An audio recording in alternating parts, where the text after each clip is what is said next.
بسم اللہ الرحمن الرحیم۔ ناظرین، استخارے کی حقیقت اور آن لائن استخارہ کرنا چاہیے۔ اللہ کے رسول صلی اللہ علیہ وسلم نے صحابہ کرام کو اس کی تلقین فرمائی۔ صحابی کہتے ہیں اللہ کے نبی علیہ الصلوۃ والسلام ہمیں ہر کام سے پہلے استخارے کا حکم دیتے، حتیٰ کہ ہم نے کوئی سفر کرنا ہوتا تو اللہ کے نبی کہتے ہیں پہلے استخارہ کرو۔ کوئی بھی کاروبار کرنا ہو، ہمارے معاشرے میں اس چیز کا فقدان ہے، لوگوں کو پتہ ہی نہیں استخارہ کیا ہے، استخارے کی روح کا نہیں پتہ، اس کے نظریے کا نہیں پتہ، استخارہ دین اسلام میں کیسے کرتے ہیں۔ بڑے بڑے لوگوں کو بظاہر جو دیندار نظر آتے ہیں، جب ہم ان کو کہتے ہیں کہ آپ استخارہ کریں، یہ کام کرنے لگیں، تو پوچھتے ہیں گھر سے استخارہ کیا ہوتا ہے، آپ کرتے ہیں ہمارا استخارہ۔ تو استخارہ خود کرنا چاہیے، سمپل طریقہ اس کا۔ لیکن آن لائن جو استخارہ کیا جاتا ہے، کروایا جاتا ہے، اس کا اسلام کے ساتھ کوئی تعلق نہیں، حقیقت کے ساتھ اس کا کوئی تعلق نہیں، بلکہ یوں سمجھ لے کہ یہ شخص جو لوگ آن لائن استخارہ کرتے ہیں یہ فراڈ کرتے ہیں، فال نکالتے ہیں، جنات کے ذریعے سے حساب کر کے بتا دیتے ہیں، لیکن اس چیز کی کوئی صداقت نہیں ہوتی۔ ہمیں بہت زیادہ فون آتے ہیں، اکثر لوگ یہ گلہ کرتے ہیں کہ آپ فون نہیں اٹھاتے، بے شمار فون آتے ہیں۔ اسی وجہ سے ہم فون نہیں زیادہ اٹھا سکتے کہ پوری دنیا سے کالیں آتی ہیں، اور زیادہ لوگ جو ہوتے ہیں وہ آن لائن استخارہ ہمارا کر دیں۔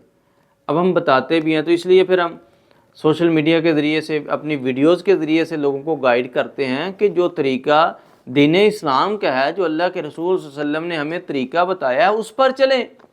آن لائن استخارہ، جتنے لوگ آن لائن استخارہ کرتے ہیں یہ فراڈ کرتے ہیں، اور یہ آن لائن استخارہ کچھ نہیں ہوتا، حقیقت کے ساتھ اس کا کوئی تعلق نہیں ہے۔ پھر لوگ یہ کہتے ہیں جی وہ تو فی سبیل اللہ استخارہ کرتے ہیں۔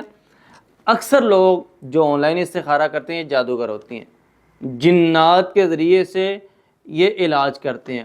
جس وقت کوئی بھی شخص ان کو کہتا ہے کہ ہمارا استخارہ کریں، وہ اس کا نام پوچھتے ہیں، اس کی والدہ کا نام پوچھتے ہیں، پھر اس کو بتاتے ہیں کہ آپ کے ساتھ یہ مسئلہ ہے، پھر کہتے ہیں اپنا علاج کروائیں۔ اب کوئی شخص علاج نہیں کرواتا چونکہ ان کے پاس والدہ کا نام بھی چلا گیا ہے، اس شخص کا نام بھی چلا گیا ہے، تو پھر وہ خود اپنے جنات کو اس شخص پر مسلط کر دیتے ہیں۔ اس طریقے سے وہ شخص بیمار ہو جاتا ہے۔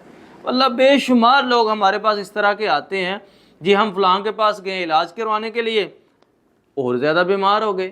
فلاں کے پاس گئے استخارہ کروانے کے لیے، اس نے جنات چھوڑ دیے۔ فلاں کے پاس گئے علاج کی غرض سے، اس نے ہم سے یہ ڈیمانڈ کی، ہم پوری نہیں کر سکے، اس کے بعد اس نے کہا کہ میں دیکھتا ہوں آپ کیسے اور کہاں سے علاج کرواتے ہیں۔ تو ایسے لوگوں سے بچنا چاہیے۔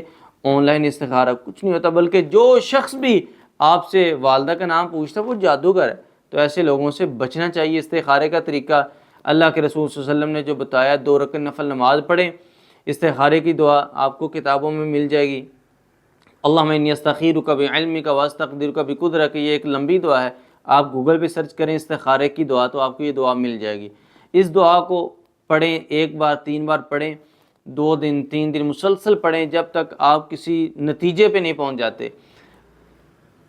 جو استخارہ ہے یہ رات کو کرنا ضروری نہیں ہے، اور استخارے کے بعد سونا ضروری نہیں ہے، خواب آنے ضروری نہیں ہے، کسی بھی وقت آپ استخارہ کریں، اور استخارہ آپ کرتے رہیں، جاری رکھیں۔ اگر وہ کام جس کے لیے آپ نے استخارہ کیا وہ بہتر ہوگا آپ کے لیے، اللہ تعالیٰ آسانی پیدا کر دیں گے۔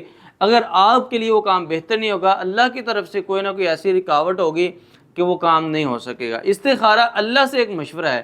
جس طرح ہم دنیا میں رہتے ہوئے کسی اپنے مخلص دوست سے کوئی مشورہ کرتے ہیں کہ میں یہ کام کرنا چاہتا ہوں، اسی طرح استخارہ ڈائریکٹ اللہ تعالیٰ کے ساتھ مشورہ ہے۔